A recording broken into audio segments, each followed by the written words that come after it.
Vous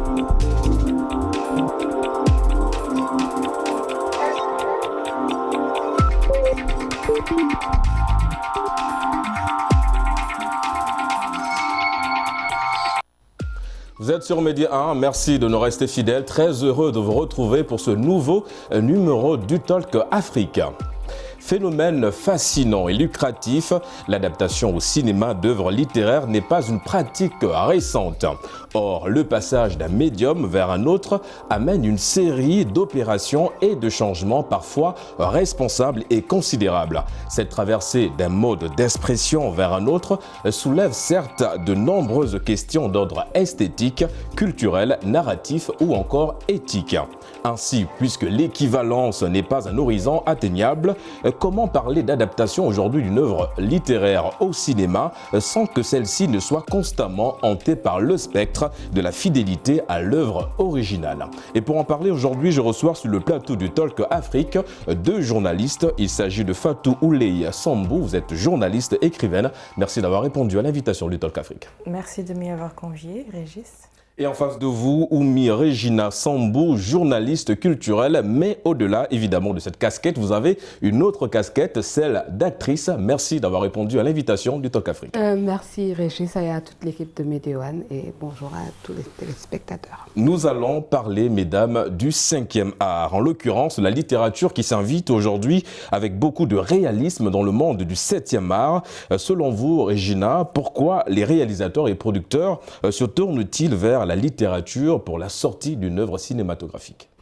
Parce que dans la littérature, on a toujours des histoires intéressantes, des histoires qu'il est intéressant aussi d'adapter, que ça soit dans l'audiovisuel ou dans le cinéma, du fait de leur originalité. Et l'adaptation est un exercice certes très difficile, mais on peut décider aussi librement de s'inspirer d'une histoire et de l'adapter de façon à ce qu'elle convienne à ce que veut le réalisateur. Peut-être sous nos tropiques, on n'a pas trop souvent l'habitude de les voir, mais en Hexagone, il y a beaucoup de films qui sont le fruit des adaptations, genre la saga des Harry Potter. Il y a des gens qui ont regardé plein de Harry Potter, mais qui n'ont jamais lu un seul de ses livres. Et de façon assez contradictoire, ce qu'on explique, un film qui sort, qui est l'adaptation d'un livre, ça redonne une nouvelle vie à ce livre, les ventes qui explosent et tout ça. Donc, certains auteurs, quand ils sont adaptés, c'est avec grand plaisir qu'ils se prêtent au jeu. Comme il y a des auteurs aussi qui, même au-delà de laisser leur œuvre être adaptée, se transforment eux-mêmes en scénariste. Là, je pense à un auteur célèbre comme Stephen King. On a vu la plupart de ses livres ont été soit adaptés au cinéma, soit adaptés à la télévision, et que lui aussi se présente aujourd'hui comme un auteur et aussi comme un scénariste. Et donc, peut-être c'est sous notre pic que ce n'est pas encore très populaire, mais au rythme où ça va, avec les toutes nouvelles maisons de production qui se lancent à fond avec le foisonnement des séries. Il y a une ouverture. Vous avez parlé d'exercices difficiles en ce qui concerne l'adaptation. La difficulté se situe à quel niveau? En fait, déjà, un livre, quand on lit un livre, on est tous en train de visualiser. Mais ce que nous visualisons, est-ce qu'un réalisateur est capable de nous le rendre? Et ce que contient un livre avec tous les détails et tout ça, est-ce que dans le cinéma, on a les moyens et les possibilités de rendre ça? C'est un exercice très difficile et moi, je trouve que personne n'y arrive. Aujourd'hui, avec peut-être mon groupe d'amis, comme nous avions l'habitude de le dire, on attend de voir le film au cinéma. Après, on va acheter le livre, plutôt que de lire le livre et d'aller au cinéma. Parce que forcément, quand on va voir le film, on est très souvent déçu. Parce que voilà, tout ce qu'il y a dans le livre et comment on le voit et tout. Et bon, c'est pour ça qu'il y a certains auteurs ou certains réalisateurs, quand ils adaptent un livre, ils mettent librement inspiré pour ne pas subir la colère des lecteurs qui avaient apprécié les livres. Parce que c'est là aussi un peu, on va dire, le piège parfois des réalisateurs, c'est de rendre fidèlement, on va dire, l'œuvre au cinéma. On parle d'écriture, on parle de littérature. Fifi Sambou, vous êtes écrivaine. Justement, quel est l'intérêt pour vous aujourd'hui, par exemple, de voir une de vos œuvres être adaptée au cinéma? Très sincèrement, moi, ça me fait peur. Ça me fait peur après la sortie du roman. Beaucoup m'ont dit que l'écriture était très imagée, qu'ils projetaient le roman en fait au cinéma. Mais moi, j'ai un peu peur d'être déçue du résultat parce que ça m'est arrivé de regarder, de lire un livre, de le regarder à la télé et de ne pas que le produit final ne me fasse pas autant rêver en fait que le roman. Donc c'est un peu ça le challenge aujourd'hui, parce que lorsqu'on lit, la personne qui écrit, elle est libre de faire voyager les personnages d'un pays à un autre, d'un continent à un autre, mais lorsqu'on doit réaliser aujourd'hui, si quelqu'un qui a les moyens d'écrire un roman, mais s'il n'en est pas autant pour le film, qu'est-ce qu'il va en être en fait? Ouais. Il y a la question des moyens, il y a également la question parce que lorsqu'on passe d'un roman à un film, c'est comme si on transvasait en fait un liquide d'un récipient à un autre. Ouais. Est-ce que tout le liquide sera transposé dans l'autre récipient? C'est là toute la question. Voilà, ouais. il y a la façon de voir également l'histoire. Par exemple, il y a mille et une façons de lire un livre. Certains peuvent dire que c'est un drame, d'autres peuvent penser que voilà, il y a cette sensibilité-là qu'il faut bien prendre en compte. On parle de sensibilité, je veux rester avec vous. On parle de style d'écriture également. Vous avez parlé d'un style qui renvoie beaucoup plus à la description, qui permet l'immersion du lecteur dans l'œuvre. Est-ce que l'adaptation d'une œuvre cinématographique au cinéma, littéraire pardon, au cinéma, dépend justement du style d'écriture? Oui, il y a le style d'écriture aussi, parce que lorsqu'on permet au lecteur d'imaginer un personnage, le simple fait de lui donner une apparence peut être décevant, ou bien peut être, la personne peut être enchantée au contraire. Donc il y a cette sensibilité-là qui entre en jeu. Et peut-être que lorsque je dépeins un personnage dans un roman, une personne peut l'imaginer comme ceci et une autre peut l'imaginer comme autrement. Donc il y a tout cela. C'est clair qu'on ne pourra jamais satisfaire tout le monde, mais avoir un réalisateur. Récemment, je voyais quelqu'un dire sur Facebook, quelqu'un qui a adapté une œuvre littéraire en film, disait que je ne vais changer aucun point, aucune virgule. Il y a souvent cette bataille entre la personne qui écrit et le réalisateur, dans la mesure du possible, qui entre en jeu également. Donc, il y a tous ces points-là qu'il faut voir. Alors, Regina, peu d'œuvres africaines ont fait l'objet d'une adaptation cinématographique. Pourquoi cette forme d'hésitation aujourd'hui sur le continent, en ce qui concerne évidemment les réalisateurs? Bon, pour moi déjà, les réalisateurs, pour la plupart, ils n'ont pas les moyens. On sait, dans nos États, nos États ne prennent pas la culture, particulièrement le cinéma, au sérieux. Aujourd'hui, par exemple, le Sénégal est vu comme un modèle parce qu'il a un fonds de promotion de l'industrie cinématographique et audiovisuelle qui est à 2 milliards.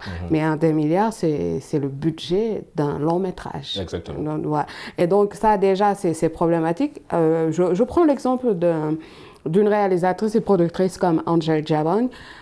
Ça fait, je pense, si mes souvenirs sont bons, depuis 2014 ou 2016, qu'elle parle de l'adaptation d'une si longue lettre au cinéma. Oui. Jusqu'à présent, ça n'a pas abouti.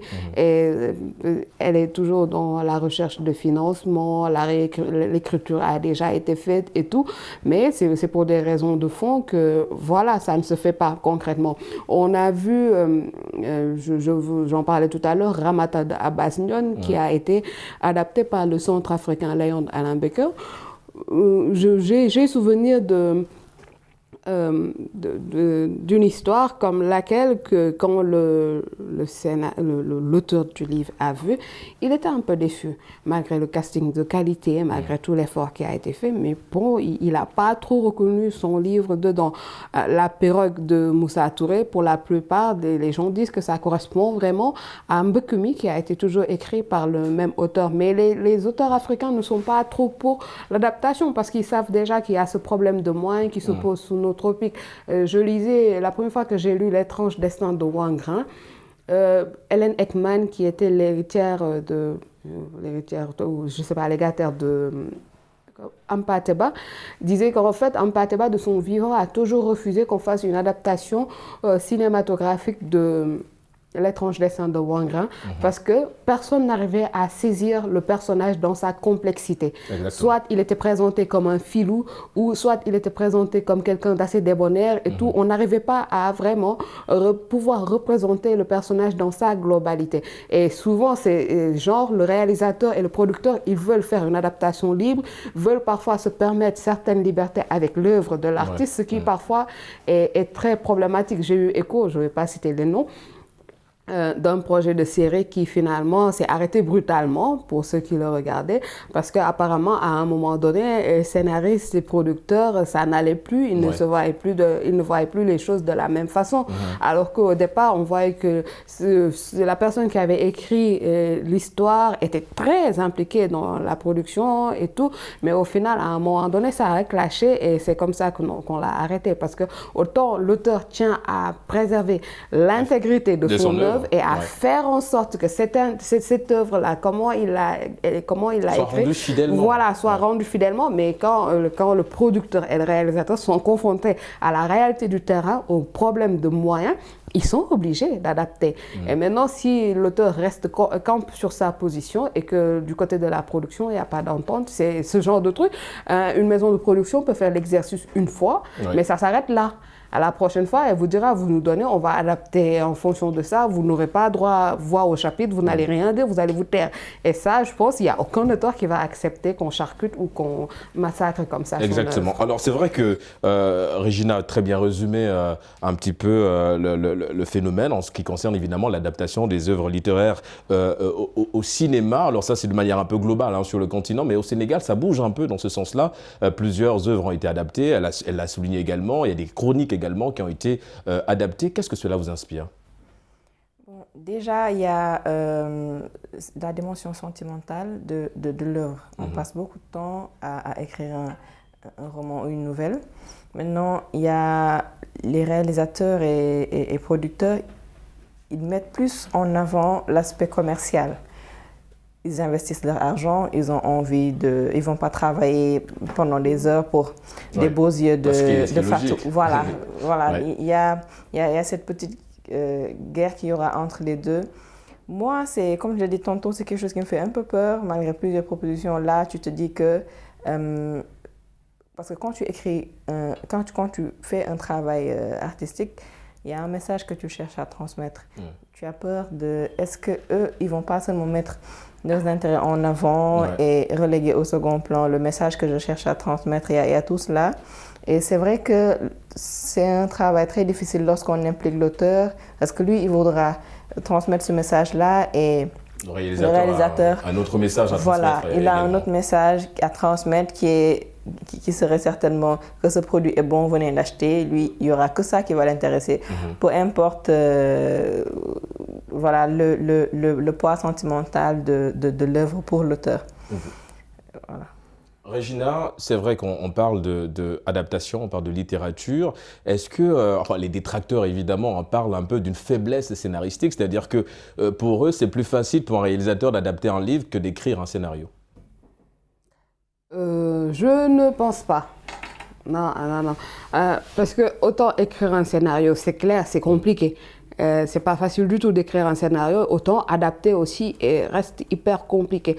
Parce que il y a déjà un avant quelque part, il y a déjà, on va dire, deux étapes qui ont déjà été Reyes, vous êtes journaliste, vous savez ce que ça coûte de réécrire le papier de quelqu'un. Je suis d'accord. Voilà, ou de corriger un papier. Alors, à plus forte raison, quelqu'un qui vous confie son bébé, sa création, et qui vous dise que, en fait, vous devez faire en sorte que ce que vous allez sortir du livre soit parfois, abusons, soit de meilleure qualité même que ce qu'il y a dans le livre. Arriver à faire, parce que genre quelqu'un en écrivant, dans sa tête, il y a une façon avec laquelle il imagine ses personnages et tout ça. Est-ce que celui qui va en faire un film pourra faire cet exercice.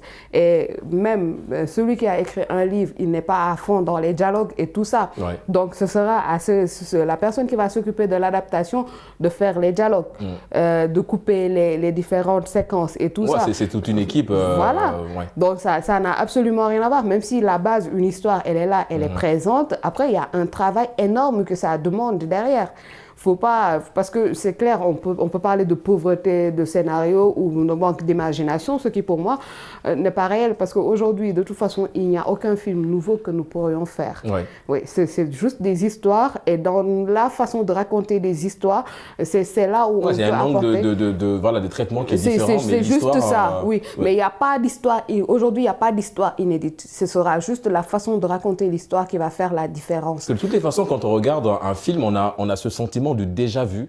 On a l'impression déjà d'avoir regardé ce film. On a déjà regardé ce film, que ça soit dans un contexte américain, dans un contexte français et tout. Et surtout qu'aujourd'hui, beaucoup de gens, ce qu'ils te disent, c'est en fait, on essaye de faire des choses qui correspondent à notre contexte. Donc, c'est comment nous, on réagit face à certaines histoires dans nos contextes, et plus aussi comment réagissait une Marimar ou une Rosa dans les séries que nous avions l'habitude de voir. Et aujourd'hui, dans notre cinéma, c'est ça qu'on va puiser dans nos tréfonds culturels. On va puiser aussi dans notre littérature et dans nos histoires, dans nos histoires communes que nous avons, surtout en milieu urbain, pour pouvoir transposer ça à l'écran. Et ça, franchement, c'est pas un travail facile. Donc pour moi, il n'y a pas à comparer ceux qui vont partir de zéro et ceux qui vont s'inspirer dans le travail reste aussi colossal, hein, évidemment, en ce qui concerne une adaptation. Fatou Ouleye Sambou, vous avez publié et dédicacé votre premier roman intitulé La pomme d'Adam. Il s'agit de l'histoire de Doudou Gueye, professeur en mathématiques, quadragénaire, et de Rokhaya, jeune étudiante en médecine. Concrètement, qu'en est-il de l'histoire relatée dans ce livre? Concrètement, en fait, c'est le train-train de la vie un peu qui m'a inspirée, puisque déjà les parents, les gens sont tellement en train de courir derrière l'argent qu'ils n'ont plus le temps de s'asseoir et de se concentrer sur les vraies valeurs de la famille, de la société. Avant, par exemple, on mangeait tous ensemble. À midi, il y avait le bol. On arrivait à regarder ses enfants, à les observer, à savoir ce qui va, ce qui ne va pas. Mais maintenant, ce n'est tellement plus le cas qu'on ne se rend pas compte que les jeunes grandissent très vite. Ouais. D'un coup, ils sont au primaire, d'un autre, ils sont à l'université. Et 2 ans plus tard, ils vous ramènent les leurs. Voilà. Les enfants, évidemment. Voilà. Et c'est quelque chose qui m'a vraiment marqué. Et le fait que Rokhaya, justement, ses parents, toujours entre 2 avions, avec une maman commerçante, un papa diplomate, ils ne l'ont pas vu grandir et il lui manquait cette chaleur familiale. C'est pour ça qu'elle est tombée un peu dans les bras de Doudou, qu'elle voyait un peu comme son papa. Et par ailleurs, comme une figure paternelle, je dirais, par ailleurs, Doudou, marié depuis 16 ans, sans enfant, voyait en Rokhaya cette jeunesse, cette fragilité et donc cette fertilité également. Ils se sont permis une petite récréation et c'est quelque chose qu'ils vont regretter. Vous entendre parler de votre œuvre, c'est tellement fascinant. Et d'ailleurs, pour avoir jeté un coup d'œil clinique sur cette œuvre littéraire, c'est vrai que le style d'écriture également, c'est assez impressionnant parce qu'il y a beaucoup de descriptions, il y a cette invitation que vous lancez au lecteur de faire une sorte d'immersion dans l'œuvre. Tout à l'heure, vous avez un petit peu évoqué la crainte de voir votre œuvre être, on va dire, fait une adaptation au cinéma, mais vu évidemment, on va dire, est-ce que c'est pas le moment de donner une suite logique à cette œuvre-là, Sambou? Beaucoup me demandent s'il y aura une deuxième partie, un tome 2, mais moi je leur dis que je ne vais pas vous emprisonner dans l'œuvre, je vous laisse le soin à chacun d'entre vous d'imaginer une suite. J'ai entendu plusieurs suites. Certains m'ont dit que j'espère que Rokhaya était en train de rêver. Ben, j'espère que si. On espère nous aussi d'ailleurs. Parce que la fin les a vraiment choqués. Ils ne s'y attendaient pas du tout. Vu l'évolution du roman, ils s'attendaient à une fin heureuse. Et voilà, ils vivaient heureux et tout ça, tout le tralala qu'on a l'habitude de voir. Mais ce n'était pas la suite que je voulais donner. Et par rapport à l'adaptation cinématographique, malgré plusieurs propositions, on reste moi, quand j'écrivais le roman, c'est vrai que j'avais en tête également de faire un livre audio. D'accord. Oui, parce que j'aime bien le soir, j'adorais le soir quand on allait en vacances, que mon grand-père nous raconte des histoires et tout. C'est quelque chose qui me manque, c'est quelque chose qui me manque vraiment. Et je ne pensais vraiment pas passer le pas vers le cinéma, mais bon, on ne sait pas de quoi demain sera fait. Exactement. On a reçu plusieurs propositions de maisons de production ici au Sénégal, des gens du Nigeria, d'une personne qui est basée en Italie et tout.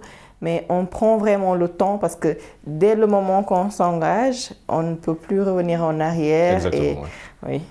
On parle, Regina, est-ce qu'aujourd'hui un livre à succès garantit un film à succès?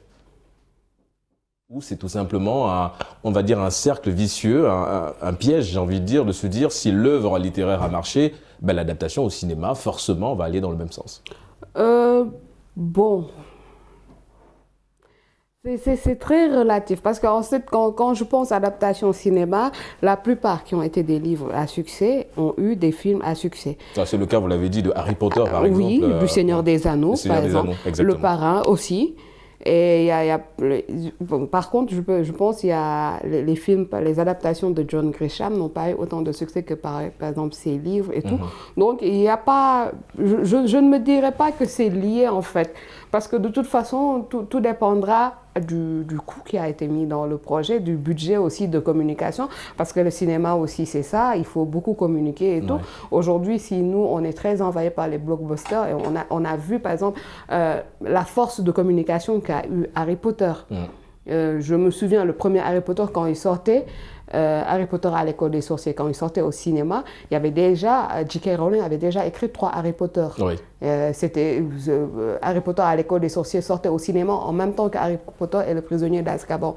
Ça a fait le succès des coffrets trio qui étaient vendus. Mais au fur et à mesure, chaque fois que sortait un autre Harry Potter, il y avait tous les coffrets qui étaient vendus. Et c'était bien avant les livres de poche. On a vu les livres de poche se sont vendus comme des petits pains. Les coffrets aussi qui contenaient tous les Harry Potter jusqu'au 7e Harry Potter se sont aussi vendus comme des petits pains. Mais après, il ne faudrait pas se contenter de ce succès pour dire que de toute façon, c'est ce qui est propre à toutes les adaptations de livres. Il y en a qui ont été de vrais flops intersidérales. Quand je pense aux livres de Dan Brown, par exemple, Da Vinci Code et Ange et Démon, ils n'ont pas eu...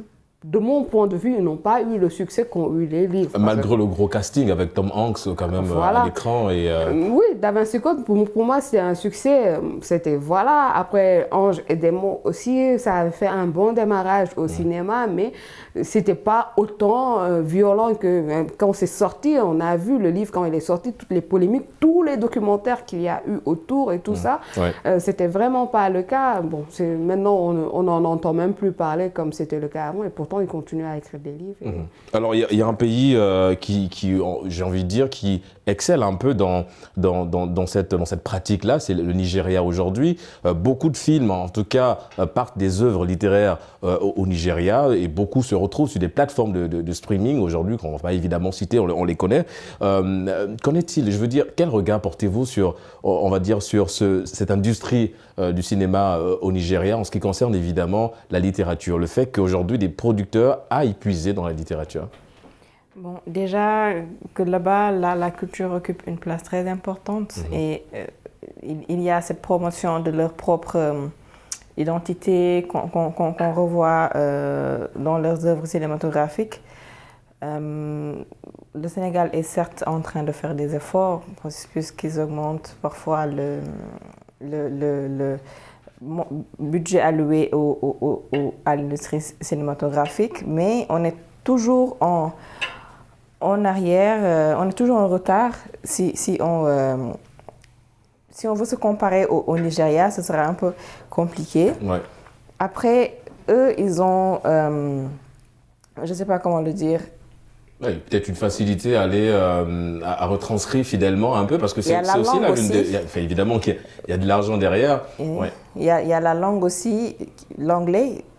Ici au Sénégal, si tu fais un film, c'est vrai que tu peux, même si tu as envie de l'exporter, tu vas l'exporter où. Il y a l'autre dimension, c'est qu'ici, parfois quand on fait des films, on fait des films pour les Sénégalais par rapport à la cible. Ouais, c'est vrai. Oui, c'est vrai. Il y a un gros problème au niveau de la distribution parfois aussi, la promotion, la distribution des œuvres. Voilà, par rapport à la cible. Ici, on fait des films pour les Sénégalais, alors qu'ailleurs, le regard extérieur est vraiment important. Aujourd'hui, même si on regarde, nous aimons tous regarder des films nigérians qui sont traduits. Il y a toute cette dimension-là qui entre en jeu. Régina, en quelques mots, parce que nous arrivons au terme de cette émission, quelle politique mettre en place aujourd'hui pour justement rendre ce procédé facile, l'adaptation des œuvres littéraires au cinéma, au-delà évidemment du budget alloué par l'État sénégalais? Faudrait déjà qu'on fasse la promotion des livres, parce qu'il faudrait que ces livres soient lus pour qu'on voit que ce sont des histoires qui peuvent être adaptées au cinéma. Ouais. Et ça fait partie d'un de nos grands mots. Nous ne lisons pas assez, nous ne lisons plus. Et il n'y a pas une vraie politique du livre aussi en Afrique de manière générale? Ils essaient, parce que quand même, on est au Sénégal, le pays où il y a la foire internationale du livre et du matériel didactique. Ouais. On a beaucoup de maisons d'édition aussi qui sont là et qui essayent tant bien que mal de faire la promo de nos écrivains locaux. Il y a aussi au Sénégal, je pense, à cause du fonds d'aide à l'édition ou grâce au fonds d'aide à l'édition, il y a beaucoup de petites maisons d'édition qui éditent. Et ils arrivent à participer à des foires du livre un peu partout dans le monde, à faire la promo de leurs écrivains et tout. Mais il y a encore beaucoup à faire. Et donc, moi, je trouve que si, par exemple, vous parlez tout à l'heure de l'exemple du Nigeria, je trouve au Nigeria, c'est qu'il y a un vrai marché. Ouais. Il y a des gens. Il y a beaucoup plus de monde qu'au Sénégal, déjà. Et ces gens, ils consomment les biens culturels. Il faudrait qu'on arrête, nous aussi, qu'on se dise que oui, on va aller acheter un livre, on va aller payer pour télécharger une série et tout. Et au final, c'est comme ça, ce sera un cercle vertueux. Ouais. Et l'argent va couler à flot et tous les secteurs vont pouvoir se reconnaître et pouvoir... C'est vraiment toute une éducation cinématographique à refaire, évidemment, en ce qui concerne le Sénégal. Pas seulement cinématographique, mais culturelle. Qu'on se dise que le bien culturel, que ça soit vidéo, livre et tout, ça a un coût. Plutôt que de dire à Fatou, tu me donnes ton livre, je demande Fatou, ton livre, il coûte combien pour aller l'acheter. Exactement. Voilà. Mesdames, nous sommes malheureusement arrivés au terme de cette émission. Nous remercions Fatou Ouleye Sambou. Vous êtes journaliste, écrivaine. Merci d'avoir répondu à l'invitation du Talk. Merci beaucoup. En face de vous, Oumi Regina Sambou, journaliste culturelle, actrice également. Merci d'avoir répondu à l'invitation du Talk Afrique. Merci à vous. Et c'est la fin de cette émission. Merci d'avoir suivi. On se donne rendez-vous la semaine prochaine. D'ici là, gardez le sourire en compagnie de nos programmes.